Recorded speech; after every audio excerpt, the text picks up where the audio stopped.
Hello everyone. तो ये है क्लास 9 का chapter force and law of motion. हमने इसके ऑलरेडी 2 पार्ट बना रखे हैं। पहले पार्ट के अंदर हमने पढ़ा था फोर्स की डेफिनेशन, फोर्स का क्या मतलब है और फोर्स कितने टाइप के होते हैं, ये सारी चीजें हमने फर्स्ट पार्ट में पढ़ी थी। सेकंड पार्ट में हमने पढ़ा first law of motion. Law first 3 law है, 3 लॉ में से फर्स्ट पार्ट जो था हमारा फर्स्ट लॉ ऑफ मोशन जो था मैंने सेकंड पार्ट में पढ़ा है ना। ये है का थर्ड पार्ट जिसके अंदर हम पढ़ने वाले हैं सेकंड लॉ ऑफ मोशन। देखो सेकंड लॉ ऑफ मोशन को समझने के लिए सबसे पहले आपको समझना पड़ेगा मोमेंटम का मतलब क्या है, क्योंकि डेफिनेशन में सबसे पहले वर्ड आएगा मोमेंटम। तो आपको समझना पड़ेगा मोमेंटम वर्ड का मतलब क्या है। तो देखते हैं मोमेंटम का मतलब क्या होता है। तो मोमेंटम क्या डिफाइन करता है एक बॉडी का? मास और वेलोसिटी का प्रोडक्ट। अगर आप फील करना चाहते हो तो फील तुम ये समझ सकते हो कि कोई ज़्यादा इंपैक्ट करेगा या कम इंपैक्ट करेगा, ये इसका मोमेंटम डिसाइड करेगा। कहने का मतलब मान लो एक ट्रक है, एक भारी भरकम ट्रक है और एक छोटा साइकिल है, छोटी साइकिल है। साइकिल जो है वो 10 किलोमीटर पर आवर की स्पीड से आ रही है और एक ट्रक जो है 1 किलोमीटर पर आवर की स्पीड से आ रहा है। लेकिन फिर भी अगर मान लो एक दीवार से टकराया तो इंपैक्ट ज़्यादा कौन करेगा? साइकिल ज़्यादा इंपैक्ट करेगी दीवार को, साइकिल ज़्यादा नुकसान पहुंचाएगी दीवार को, या ट्रक ज़्यादा नुकसान पहुंचाएगा? क्या जवाब होगा? चाहे बेशक उसकी स्पीड 110 है, एक की स्पीड 10 है और एक की स्पीड 1 है, ट्रक की स्पीड सिर्फ 1 है, लेकिन फिर भी ट्रक ज़्यादा इंपैक्ट पहुंचाएगा। तो ट्रक में ऐसा क्या है? ट्रक का वजन। यानी एक बॉडी इंपैक्ट ज़्यादा करेगी या कम करेगी ये सिर्फ वेलोसिटी डिसाइड नहीं करती, ये उसका मास भी डिसाइड करते हैं। दोनों मिलकर डिसाइड करते हैं, मास और वेलोसिटी। तो इसलिए इन दोनों को मल्टीप्लाई करके जो वैल्यू निकल कर आती है उसी को मोमेंटम बोल देते हैं। तो सिंपल सी मतलब क्या है, मोमेंटम क्या डिफाइन करता है हमारा? मोमेंटम क्या डिफाइन करता है? The product of mass and velocity. The product of mass and velocity is known as momentum. मास और वेलोसिटी का जो मल्टीप्लीकेशन होता है उसी को मोमेंटम बोलते हैं। इसका सिंबल पी होता है, पी से डिफाइन करते हैं। पी इज इक्वल टू बराबर होता है एम इंटू वी। मास और वेलोसिटी को मल्टीप्लाई करा, ये आपका मोमेंटम आ गया। ऐसा यूनिट की बात करो, ऐसा यूनिट क्या होती है इसकी? ऐसा यूनिट क्या होती है? तो आपको मास की यूनिट क्या होती है? केजी। वेलोसिटी की यूनिट क्या होती है? मीटर पर सेकेंड। यूनिट क्या होगी? केजी मीटर पर सेकेंड। तो ये आपकी इसकी ऐसा यूनिट है और ये एक तरह की वेक्टर क्वांटिटी है। कैसी क्वांटिटी है? वेक्टर। क्योंकि वेलोसिटी आ रहा है तो ये कैसी क्वांटिटी है हमारी? Vector quantity. ये ध्यान रखना है कि आपके मोमेंटम जो है वो वेक्टर क्वांटिटी डायरेक्शन पर डिपेंड करती है, तो एक वेक्टर क्वांटिटी है। तो मोमेंटम जो है मास और वेलोसिटी को मल्टीप्लाई करने के बाद आता है और ये मोमेंटम की वैल्यू आपको ये बताती है, आप ऐसे फील करते हो तो टकराने के बाद किसी चीज़ पे जितना कितना ज़्यादा फोर्स लगाए, कितना ज़्यादा इंपैक्ट करेगी, जितना ज़्यादा उसका मोमेंटम होगा इम्पैक्ट भी उतना ही खतरनाक होगा, उतना ही इंपैक्ट उतना ही ज़्यादा होगा। तो मोमेंटम यही बताता है आपको कि आपका ऑब्जेक्ट सामने वाले से टकराएगा तो कितना फोर्स लगाएगा। ज़्यादा मोमेंटम तो ज़्यादा फोर्स लगाएगा, कम मोमेंटम तो कम फोर्स लगाएगा। सिंपल सी बात। अब इसी से फोर्स निकाल लिया इन्होंने, मोमेंटम से ही क्या निकाल लिया? फोर्स से। ये बात समझ गए थे हम कि मोमेंटम में चेंज ज़्यादा आएगा तो फोर्स ज़्यादा लगेगी, मोमेंटम में चेंज कम आएगा तो फोर्स कम लगेगी। साइकिल का मोमेंटम कम है तो चेंज कम चेंज हो रहा है, मतलब मोमेंटम में चेंज कम आ रहा है। अगर मोमेंटम में चेंज कम आ रहा है तो फोर्स भी कम लगेगी। लेकिन ट्रक का मोमेंटम ज़्यादा है तो वो मोमेंटम में चेंज ज़्यादा लगेगा तो फोर्स भी क्या लगाएगा? ज़्यादा। तो यानी आप कह सकते हो कि सेकेंड लॉ ऑफ मोशन यही कहता है कि जो मोमेंटम का चेंज है वही फोर्स होता है। जितना ज़्यादा मोमेंटम चेंज होगा फोर्स उतना ही लगा होगा। बस शर्त इन्होंने ये बोला कि भाई सिर्फ मोमेंटम का चेंज नहीं, आपको टाइम को भी देखना पड़ेगा।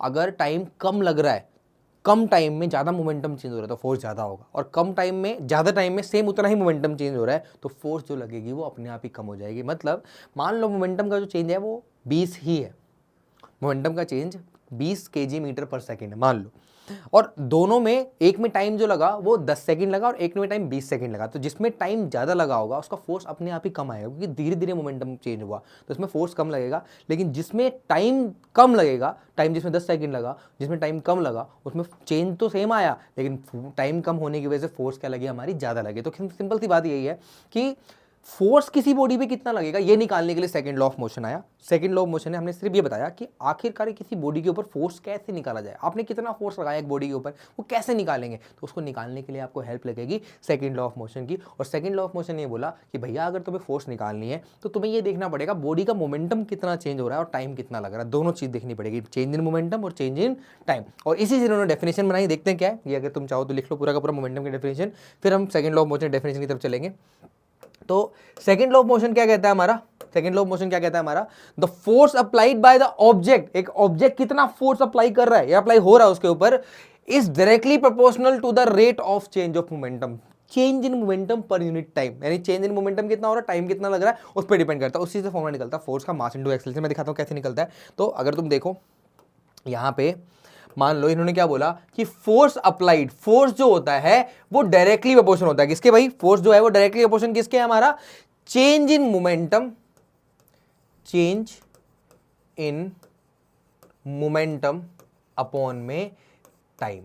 रेट का मतलब होता है टाइम से डिवाइड करना पड़ेगा पर यूनिट टाइम, ठीक है ना। तो चेंज इन मोमेंटम अपॉन में क्या आ जाएगा, टाइम आ जाएगा। अब फोर्स का फॉर्म सिंबल हम एफ लेके चल रहे हैं, एफ इज डायरेक्टली प्रोपोर्शनल आएगा चेंज इन मोमेंटम, मोमेंटम में चेंज क्या आता है भाई, बदलाव कितना आया, तो फाइनल मोमेंटम कितना था, फाइनल मोमेंटम कितना था माइनस इनिशियल मोमेंटम कितना है, इनिशियल मोमेंटम कितना है, इसको माइनस कर दोगे तो आपका क्या जाएगा हमारा, चेंज इन मोमेंटम आ जाएगा। भाई चेंज कितना हुआ, पहले 10 था अब 50 हो गया, पहले 50 था अब 10 हो गया, चेंज कितने का है, 40 का आया। तो जब सब्ट्रैक्ट करके वैल्यू आएगी वही आपकी क्या होगी, चेंज इन मोमेंटम। और नीचे क्या डला हुआ है हमारा, टाइम, टाइम टी, टाइम क्या डला हुआ है हमारा, t. Force is directly proportion to, अब चेंज इन फाइनल मोमेंटम क्या हो जाएगा भाई, फाइनल मोमेंटम वेलोसिटी फाइनल आएगी। भाई अब गाड़ी मान लो कि ऑब्जेक्ट है, इसकी इनिशियल वेलोसिटी यू थी और बाद में वेलोसिटी कितनी होगी इसकी v, बाद में वेलोसिटी कितनी होगी v। अब इसका इनिशियल मोमेंटम मास m ही है दोनों का, मान लो मास m ही है, तो इसका इनिशियल मोमेंटम क्या था mu और फाइनल मोमेंटम क्या रहेगा हमारा mv, क्या हो जाएगा mv। तो मुझे क्या करना पड़ेगा यहाँ पे, फाइनल मोमेंटम यानी mv में से क्या माइनस करना पड़ेगा, mu अपॉन में क्या आ जाएगा हमारे पास, time, mv minus mu। Simple भाई, फाइनल मोमेंटम में फाइनल वेलोसिटी डलती है और इनिशियल मोमेंटम में इनिशियल वेलोसिटी डलती है। तो force is directly proportional, mass यहाँ से कॉमन आ जाएगा, ये बन जाएगा v माइनस यू अपॉन में टी, और v माइनस यू अपॉन में टी क्या होता है, a यानी एक्सेलरेशन, यानी फोर्स डायरेक्टली प्रोपोर्शनल हो जाएगा m इनटू में a, और डायरेक्टली प्रोपोर्शन को हटाएंगे तो इक्वल टू रहेगा, इक्वल टू कांस्टेंट लग जाएगा k is equal to m, और एक्सपेरिमेंट के द्वारा k का मान कितना निकला हमारा, a 1 निकला था, आपको ये ध्यान रखना k की वैल्यू 1 होती है। तो यहाँ से जो फोर्स का फॉर्मूला निकला, फोर्स की वैल्यू निकली वो क्या निकली, मास इनटू एक्सेलरेशन। यानी एक बॉडी का अगर तुम्हें फोर्स निकालना है तुम्हें मास को एक्सेलरेशन के साथ मल्टीप्लाई करना पड़ेगा। एक बॉडी का मास और उस बॉडी का एक्सेलरेशन, उन दोनों का मल्टीप्लिकेशन ही बताता है आपको कि फोर्स कितना ज़्यादा अप्लाई होगा। तो आपको ये डेफिनेशन ध्यान रखनी है, और डेरिवेशन भी कई बार आ जाती है, वो अच्छे से ध्यान रखना, बड़ा सिंपल था, डेफिनेशन में ही सारी चीज़ है। Force directly proportion to rate of change of momentum, यानी चेंज इन मोमेंटम अपॉन में टाइम, रेट का मतलब टाइम से डिवाइड कर देना है। चेंज इन मोमेंटम कैसे निकालेंगे, final momentum minus initial momentum, final momentum में डलेगी फाइनल वेलोसिटी, इनिशियल मोमेंटम में डलेगी इनिशियल वेलोसिटी, मास तो एम ही रहेगा, m v minus m u, m common ले लिया, v minus u upon t, और v minus u upon t acceleration होता है ना, because v minus u upon में t की वैल्यू किसके इक्वल होती है, एक्सेलरेशन के। तो मैंने क्या डाल दिया यहाँ पे, v minus u upon T की जगह पे a डाल दिया, m इंटू a हो गया, और यहाँ से डायरेक्टली प्रोपोर्शन साइन डालते थे, कुछ कांस्टेंट लगाते, कांस्टेंट की वैल्यू 1 है, तो f की वैल्यू क्या हो गया हमारे पास, m इंटू a। फोर्स का मामला क्या हो गया, मास इंटू एक्सेलरेशन। और कुछ बातें और ध्यान रखनी है, पहली बात तो फोर्स की ऐसा यूनिट ध्यान रखनी है तुम्हें, फोर्स की ऐसा यूनिट क्या होती है हमारी, फोर्स की ऐसा यूनिट क्या होती है, तो भाई आपको पता है कि मास का यूनिट होता है kg, एक्सेलरेशन की यूनिट होती है मीटर पर सेकंड स्क्वायर, तो इसकी ऐसा यूनिट होती है KG metre per second square, जिसको शॉर्ट में हम न्यूटन कहते हैं, क्या बोलते हैं, न्यूटन, शॉर्ट में हम न्यूटन कैपिटल एन से लिखते हैं। क्लियर है। तो ऐसा यूनिट ऑफ जो फोर्स होती है वो क्या होती है, न्यूटन होती है, और ये भी एक वेक्टर क्वांटिटी है। कैसी क्वांटिटी है, वेक्टर क्वांटिटी है ना भाई। डायरेक्शन होती है ना फोर्स की, किस डायरेक्शन में फोर्स लगा रहे हो, डायरेक्शन होती है फिक्स।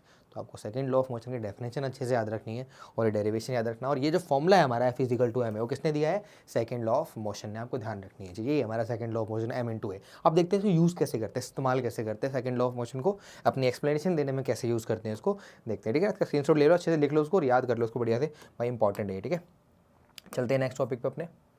अब एप्लीकेशन कैसे अप्लाई करते हैं, मैंने क्या बोला कि दिमाग में डाल लो ये बात कि भाई जो फोर्स है ना वो चेंज इन मोमेंटम की डायरेक्टली अपोजिशन होता है और टाइम के इन्वर्सली अपोजिशन होता है। भाई फोर्स जो होता है हमारा वो डायरेक्टली अपोजिशन होता है change in momentum, change in momentum, और अपॉन में क्या होता है, टाइम। यानी फोर्स जो होता है वो इन्वर्सली अपोजिशन होता है टाइम के, मतलब टाइम ज़्यादा लगेगा फोर्स कम महसूस होगी। बेशक चेंज इन मोमेंटम सेम है, ऊपर की वैल्यू सेम है बिल्कुल, लेकिन टाइम अगर ज़्यादा होगा तो फोर्स क्या होगी, कम, और टाइम कम होगा तो फोर्स क्या होगी, ज़्यादा। तो कहने का मतलब ये हुआ कि अगर आपकी तरफ कोई बॉल फेंक के मार रहा है, ऐसे कोई बॉल फेंक रहा है, तो आप क्या करते हो, अपना हाथ अपने आप पीछे करते हो। तो हाथ पीछे करने का क्या लॉजिक है, अपने आप ही करते हो, ऐसे करा अपने आप ही आप ऐसे कर लेते हो, ये लॉजिक क्या है भाई। वो बॉल तो आगे लगी रही है हमारी बॉडी पे, बॉल तो हम कैच कर ही रहे, तो हम हाथ पीछे क्यों करते हैं, ऑटोमेटिकली हमें पता है कि हाथ पीछे करना है। बेशक उनको सेकंड लॉ ऑफ मोशन नहीं आता, जो कैच कर रहे हैं उन्हें नहीं आता, बच्चा है कोई छोटा सा नहीं आता, लेकिन फिर वो कैच करता है, ऐसे करता है, क्यों, क्या रीज़न है। हमारी बॉडी ये बात जानती है कि अगर मैं हाथ पीछे की तरफ करूँगा तो जब वो बॉल आके टकराएगी मेरे हाथ से तो इम्पैक्ट कम होगा, चोट कम लगेगी मेरे हाथ। वो हमारा रिफ्लेक्स एक्शन है, वो हमारे क्या हमारा रिफ्लेक्स एक्शन है, वो अपने आप ही हाथ पीछे की तरफ आ जाता है। तो कहने का मतलब ये है कि जैसे ही हमारा बॉल हमारे हाथ पे लगता है और हाथ हम पीछे करते हैं तो टाइम जो होता है हमारा, टाइम बढ़ जाता है। मान लो इतने में 1 सेकंड 1 सेकंड 1.5 सेकंड का ही अगर गैप आ गया तो 1-2 सेकंड के अंदर ही फोर्स बहुत कम हो जाती है, जिससे हाथ पे चोट भी कम लगती है और बॉल के निकलने का डर भी कम होता है। तो आपको क्या बोलना है कि हाथ पीछे करने से टाइम बढ़ जाता है, टाइम बढ़ने की वजह से क्या होता है हमारा मोमेंटम, और टाइम बढ़ने की वजह से फोर्स क्या लगती है कम, फोर्स कम लगती है तो चोट भी कम लगती है और बॉल के टकरा के बाहर निकलने का भी चांसेस कम हो जाते हैं, चोट लगने के चांसेस भी कम हो जाते हैं, इसलिए ऐसा करते हैं हम, ठीक है ना। तो ये हमारा लॉजिक ध्यान रहे तुम्हें कि हाथ पीछे करने से टाइम बढ़ जाता है और टाइम बढ़ने की वजह से फोर्स कम हो जाती है, इसी वजह से हाथ पीछे की तरफ किया जाता है, ठीक है। ये सेकेंड लॉ ऑफ मोशन का हमारा यूज है।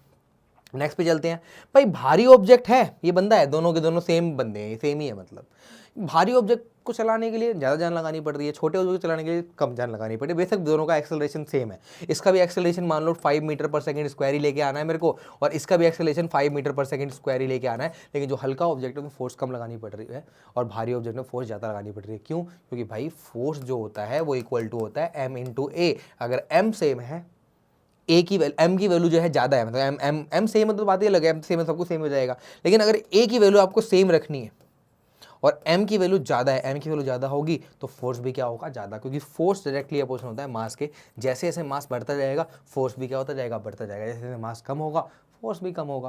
कहने का मतलब जितनी बड़ी बॉडी होगी उसको, वो अगर चल रही होगी तो रोकना मतलब वो है, रोकने में दिक्कत होगी, और रुकी हुई है तो चलाने में दिक्कत होगी। कहने का मतलब ये है कि आपको प्रॉब्लम होगी, उतना ज़्यादा फोर्स लगाना पड़ेगा आपको, ठीक है भाई। सेकेंड लॉ ऑफ मोशन का इस्तेमाल करके हम थर्ड लॉ ऑफ मोशन को भी प्रूव कर सकते हैं और फर्स्ट लॉ ऑफ मोशन को भी प्रूव कर सकते हैं, वो हम आगे देखेंगे कैसे है। लेकिन तुम्हें ये चीज़ ध्यान रखनी है कि भाई जितना भारी ऑब्जेक्ट होगा उसमें फोर्स भी अप्लाई ज़्यादा करनी पड़ती है सेम एक्सेलरेशन के लिए, और अगर हल्का ऑब्जेक्ट होगा, छोटा ऑब्जेक्ट होगा तो फोर्स कम अप्लाई करनी पड़ती है। क्यों? क्योंकि फोर्स जो होता है वो डायरेक्टली अपोजिट होता है मास के। जैसे जैसे मास बढ़ता जाएगा फोर्स कम होती जाएगी, मास कम होता जाएगा फोर्स भी कम होता जाएगा, दोनों सेम, मतलब उल्टा बोल दिया मैंने। तो ऐसे में क्या, फोर्स अगर ज़्यादा होगी तो मास, मतलब मास अगर ज़्यादा होगा तो फोर्स भी ज़्यादा लगेगा, और मास अगर कम होगा तो फोर्स भी कम लगेगा। तो ध्यान रखना है तुम्हें, ठीक है भाई। अगला क्या है हमारे पास, किकिंग फुटबॉल। अगर तुम ज़्यादा जान से फोर्स लगाओगे, ज़्यादा स्पीड से पैर मारोगे, ज़्यादा जान से लगाओगे तो बॉल तेज जाएगी, अगर धीरे फोर्स लगाओगे तो बॉल धीरे जाएगी। तो कहने का मतलब ये है कि बॉल सेम सब कुछ सेम, बॉल सेम सब कुछ सेम, लेकिन अगर तुम ज़्यादा फोर्स लगाओगे तो मोमेंटम में चेंज भी ज़्यादा आएगा, और अगर तुम फोर्स कम लगाओगे तो मोमेंटम का चेंज भी कम आएगा। तो ये भी सेकंड लॉ ऑफ मोशन को ये दर्शा रहा है हमारा कि फोर्स जो होता है वो directly motion change in momentum के होता है ना भाई। भारी एक ईजी, भारी अगर भरा भराया पूरा का पूरा कार्ड, इसको चलाना मुश्किल है, लेकिन हल्के को चलाना आसान है। क्यों भाई? हल्का जो है उसमें फोर्स कम लगाना पड़ेगा सेम एक्सेलरेशन के लिए, क्योंकि मास कम है उसका, मास कम तो फोर्स भी कम, लेकिन यहाँ मास ज़्यादा है तो फोर्स भी क्या होगा ज़्यादा, क्योंकि फोर्स डायरेक्टली अपोजिट होता है किसके, मास के। तो अभी ऐसे क्वेश्चन जवाब देना तो लिखना force equal to mass into acceleration होता है, और फोर्स डायरेक्टली अपोजिट होता है मास के। जैसे जैसे मास बढ़ता जाएगा फोर्स भी बढ़ता जाएगा, मास की वैल्यू कम होगी तो फोर्स भी कम हो जाएगी, ठीक है भाई, ये ध्यान रखना है। ये भी हमारा एक एग्जाम्पल था। चलते हैं अगले एग्जाम्पल की तरफ। Dropping a ball, two ball of a different masses, अलग अलग मास है भाई, एक छोटा बॉल है एक भारी बॉल है, दोनों को एक ही ऊंचाई से गिरा रहे हैं। तो हल्के बॉल को कैच करना आसान है, लेकिन एक भारी भरकम बॉल को आसान नहीं है। बेसिक वेलोसिटी सेम, एक्सेलरेशन सब कुछ सेम है उसका, ग्रेविटी की वजह से दोनों इक्वल स्पीड से गिर रही है, लेकिन जो भारी ऑब्जेक्ट है उसका फोर्स ज़्यादा होगा, मोमेंटम ज़्यादा होगा, चोट ज़्यादा लगेगी उससे, और हल्के बॉल को रोकना आसान होगा। सिंपल सी बात, मास ज़्यादा तो फोर्स भी ज़्यादा, मास कम तो फोर्स भी कम, वही वाली बात है यहाँ पे, ठीक है भाई। नेक्स्ट हमारे पास क्या है, आप कुछ क्वेश्चंस कर लेते हैं इनके, ताकि हमें सेकंड लॉ ऑफ मोशन और अच्छे से समझ में आ जाए। तो ये हमारे पास क्या है, Newton second law of motion give the relation between. Newton second law of motion किसके बीच में रिलेशन लेके आ सकता है, आता है फोर्स और प्रेशर के बीच में, नहीं फोर्स और मास के बीच में, हाँ फोर्स एंड एक्सेलरेशन के बीच में, हाँ। तो यानी इसका आंसर क्या है हमारे पास, इसके मल्टीपल आंसर होंगे। तो रिलेशन किसके बीच में होता है, फोर्स एंड मास के बीच में और फोर्स एंड एक्सेलरेशन के बीच में। तो फोर्स इज इक्वल टू क्या होता है, mass into acceleration. Second law of motion जो होता है फोर्स और मास के बीच में, फोर्स और Newton second law of motion gives the relation between m into a, यानी दो आंसर इसके, मास और एक्सेलरेशन, यानी बी एंड सी, ये आपका आंसर है। नेक्स्ट पार्ट की तरफ चलते हैं, अगले पार्ट।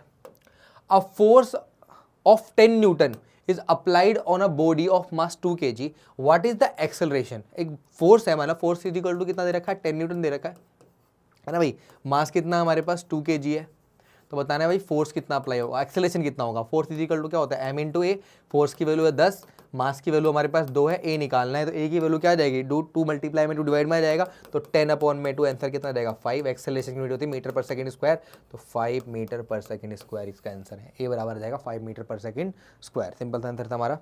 चलते हैं नेक्स्ट अगले क्वेश्चन की तरफ, है ना। अगला हमारे पास if the mass of an object is double, एक ऑब्जेक्ट का मास डबल कर दिया जाए but the force is applied बस same force is applied, same force apply है, the acceleration will be, mass double कर दिया, मास अगर डबल कर दिया तो अगर फोर्स सेम होगी तो एक्सेलरेशन क्या हो जाएगा हमारा हाफ, एक्सेलरेशन क्या हो जाएगा हाफ। क्यों? देखो मान लो पहले किसी ऑब्जेक्ट का मास जो था वो m था मान लो, है ना, और फोर्स जो थी हमारी f थी, यहाँ जो मास हो गया वो 2m हो गया, फोर्स तो सेम ही रही f, यहाँ एक्सेलरेशन की वैल्यू a1 थी, a1 मान लो एक्सेलरेशन, तो फोर्स बराबर होता है m इंटू a1, यहाँ पे a1 की वैल्यू क्या थी हमारे पास f अपॉन में m, क्लियर है। और यहाँ पे क्या देखा हमने, फोर्स इज इक्वल टू क्या था हमारा मास इंटू एक्सेलरेशन, यहाँ मास की जो वैल्यू है वो 2m है और एक्सेलरेशन मान लो a2 है, यहाँ पे a2 है, तो यहाँ पे फोर्स की वैल्यू आई f अपॉन में 2m is equal to a2, f upon m की वैल्यू क्या थी हमारी a1, तो a1 अपॉन में 2, यानी आप कह सकते हो कि जो एक्सेलरेशन होगी वो आधी होगी, जितना भारी ऑब्जेक्ट होगा उसको चलाना उतना ही मुश्किल होगा, अगर फोर्स कम लगाओगे तो एक्सेलरेशन भी कम हो जाएगी, तो यहाँ पे एक्सेलरेशन हाफ हो जाएगी। क्लियर है भाई? चलते हैं नेक्स्ट क्वेश्चन की तरफ, हाफ हो जाएगा आंसर इसका। State Newton second law of motion, वो आपने देख ही लिया कि भाई एक बॉडी पे कितनी फोर्स अप्लाई करेगी वो डायरेक्टली प्रोपोर्शनल होता है rate of change of momentum के, सिंपल सी डेफिनेशन है, force applied on the body is directly proportional to the rate of change of momentum, simple सी बात है ना। चलते हैं अगले क्वेश्चन पे। Why is it easier to push an empty cart and with than a loaded one? एक loaded one मतलब एक भारी, मतलब भरा हुआ पूरा का पूरा कार्ट है, वही वाला भरा हुआ भारी भारी भारी भरकम हमारा ट्रॉली है, और एक हल्की सी ट्रॉली, खाली ट्रॉली पड़ी हुई, तो भारी ट्रॉली को धक्का देना मुश्किल है क्योंकि मास ज़्यादा है, मास ज़्यादा है तो फोर्स ज़्यादा लगेगी, और हल्की ट्रॉली का मास कम है तो फोर्स भी क्या लगेगी, कम। तो सिंपल सी बात है कि भारी ट्रॉली का मास ज़्यादा होता है इसलिए फोर्स ज़्यादा लगती है, दिक्कत होती है इसलिए, और हल्की ट्रॉली का मास कम होता है इसलिए क्या होता है, खाली ट्रॉली का मास कम होता है जिसकी वजह से क्या होता है उसको पुश करना आसान होता है, फोर्स कम लगती है उसके अंदर। ठीक है भाई, तो इसका आंसर वही हो जाएगा। नेक्स्ट हमारे पास है अगला question, what force is needed to produce an acceleration 4 metre per second square in a body of mass 6 kg। एक ऑब्जेक्ट है, एक बॉडी है, उसका मास 6 kg है, उसका एक्सेलरेशन लेके आना 4 मीटर पर सेकंड स्क्वायर, तो क्या करें, तो भाई फोर्स बराबर होता है हमारे पास मास इंटू एक्सेलरेशन, तो force is equal to mass की वैल्यू हमारे पास 6 kg, एक्सेलरेशन 4 है, तो फोर्स इज इक्वल टू कितना आ जाएगा 6 4 24 न्यूटन, यानी 24 न्यूटन का फोर्स अगर आप लगा देते हो 6 किलो के ऑब्जेक्ट पे 24 न्यूटन का फोर्स लगा देते हो तो उसका एक्सेलरेशन कितना आ जाएगा 4 metre per second square. Clear है भाई? चलते हैं नेक्स्ट क्वेश्चन की तरफ अपने। 7th क्वेश्चन है ये हमारा, what force is needed to produce an acceleration of 4 metre per second square, same ही क्वेश्चन है ना, नेक्स्ट क्वेश्चन में चलते हैं, सेम ही क्वेश्चन है ये। अगला क्या है हमारे पास, why is it difficult to move a settled या stationary bus initially but easy once it start moving, ये तो इनर्शिया का क्वेश्चन है, इनर्शिया की वजह से ऐसा होता है, ये एक बॉडी है वो रुकी हुई है, जब तक वो बिल्कुल रुकी हुई है ना तब तक उसे चलाना बहुत मुश्किल है, लेकिन अगर चल गई ना फिर आप धक्का दो आराम से चलती रहेगी, कोई दिक्कत नहीं, स्टार्टिंग में उसका इनर्शिया ब्रेक करना पड़ता है, तो ये रीज़न है ड्यू टू इनर्शिया, इनर्शिया की वजह से होता है कि स्टार्टिंग में आपको फोर्स ज़्यादा लगानी पड़ती है, लेकिन जब उसके पास मोशन आ गया तो वो मोशन में आ चुका है, फिर हल्का सा ही फोर्स लगाओगे तो वो ट्रैवल करती रहेगी, तो ये इनर्शिया की वजह से होता है। ठीक है, तो ड्यू टू इनर्शिया लिख सकते हो उसका आंसर। अगला हमारे पास है, body of mass 10 kg moving with the velocity of 5 metre per second is brought to rest in 2 second, find the force applied, कितना फोर्स अप्लाई किया होगा, तो a body of mass 10 kg, body का mass 10 kg है, moving with the velocity of 5 metre per second, 5 metre per second की speed से travel कर रहा है, ब्रॉट टू रेस्ट, रेस्ट पे आ जा रहा है 2 सेकंड में, यानी इनिशियल वेलोसिटी जो थी वो 5 मीटर पर सेकंड थी, ठीक है, फाइनल वेलोसिटी 0 होगी क्योंकि रेस्ट पे आ गया, 0 मीटर पर सेकंड हो गया, टाइम जो लगाया इसने क्या लगाया 2 सेकंड। पहले तो एक्सेलरेशन निकाल लेते हैं हम, एक्सेलरेशन की वैल्यू क्या आती है, ए बराबर होता है हमारे पास v माइनस यू अपॉन में टी, तो acceleration is equal to v की वैल्यू आ गई हमारे पास 0, u की वैल्यू आ गई हमारे पास 5 डिवाइड बाई टी, टी की वैल्यू कितनी 2 डाल देते हैं यहाँ पे, तो एक्सेलरेशन की जो वैल्यू आ गई हमारे पास -5/2 आ गई, यानी एक्सेलरेशन की value -2.5 metre per second square, 2.5 metre per second square. Negative sign क्या दिखा रहा है कि फोर्स अपोजिट डायरेक्शन में लग रही है उसके मोशन की, अगर मोशन इधर कर रहा है तो फोर्स इधर लग रही होगी, और मोशन अगर वो इधर की साइड कर रहा है तो फोर्स इधर लग रही होगी, मतलब अपोजिट डायरेक्शन में जब फोर्स लगाई जाती है तो अब फोर्स जो आती है वो नेगेटिव आती है, नेगेटिव डायरेक्शन में फोर्स का मतलब ये होता है। अब क्या बोल रहा है हमारा, कितना फोर्स बोले तो फोर्स इज इक्वल टू क्या होता है मास इंटू एक्सेलरेशन, तो force is equal to mass की वैल्यू हमारे पास 10 है, एक्सेलरेशन की वैल्यू -2.5, तो फोर्स इज इक्वल टू हो जाएगा माइनस कितना 25 न्यूटन, यानी 25 न्यूटन का फोर्स लगाया गया उसके अपोजिट डायरेक्शन में, मतलब अगर गाड़ी ऐसे चल रही होगी तो फोर्स ऐसे लगाया होगा, break apply, opposite direction of motion में फोर्स अप्लाई किया होगा, ये आंसर है इसका। क्लियर है भाई? चलते हैं नेक्स्ट क्वेश्चन की तरफ। अगला क्वेश्चन क्या है हमारा, a constant force of 50 Newton act on a body of mass 25 kg. What is the acceleration produced? कितना acceleration produce होगा? 25 किलो का ऑब्जेक्ट है, फोर्स इज इक्वल टू होता है मास इंटू एक्सेलरेशन. फोर्स की वैल्यू हमारे पास 50 न्यूटन, मास कितना हमारा 25 kg. एक्सेलरेशन निकालना है, एक्सेलरेशन की वैल्यू हो जाएगी 50 बटे में 25, काटेंगे कितना आ जाएगा 2. एक्सेलरेशन की वैल्यू हो जाएगी 2 मीटर पर सेकेंड स्क्वायर. एक्सेलरेशन है 2 मीटर पर सेकेंड स्क्वायर. सिंपल सा आंसर है हमारा 2 मीटर पर सेकेंड स्क्वायर. तो ये था हमारा सेकेंड लॉ ऑफ मोशन. हमने इसमें डेफिनेशन और डेरिवेशन अच्छे से देखी, कुछ क्वेश्चंस करे इसके, तो सेकंड लॉ ऑफ मोशन आपको क्लियर हो गया होगा. मिलते हैं नेक्स्ट पार्ट में थर्ड लॉ ऑफ मोशन के साथ. Thank you.